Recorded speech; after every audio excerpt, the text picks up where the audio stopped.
বিসমিল্লাহির রহমানির রহিম। আসসালামু আলাইকুম। সবাই কেমন আছেন? কে কোথায় থেকে আমার এই রান্নাটা দেখতেছেন প্লিজ কমেন্ট করবেন এবং ভুল ত্রুটি হলে ক্ষমার দৃষ্টিতে দেখবেন।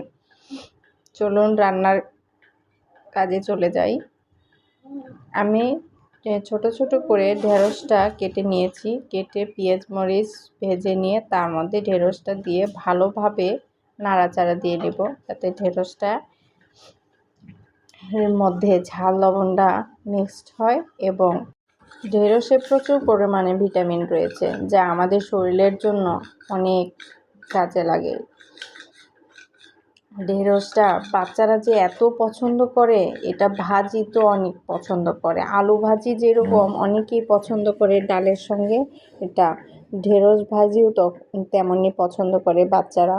বড়রা তো পছন্দ করে, কিন্তু বাচ্চারা অনেক মজা করে চিপচিপ করে খায়। যদি ঝালটা একদম ঠিকঠাক, ঝাল লবণ ঠিকঠাক থাকে তো তাহলে কথাই নেই, একদম দুর্দান্তভাবে খাবে এবং মজা করে খাবে। আমার ভাজা প্রায় কমপ্লিট, আমি সব প্লেটে উঠায় নিয়েছি। কালারটাই বলে দিচ্ছে কেমন লোভনীয় এবং কেমন মজাদার হবে। আল্লাহ হাফেজ।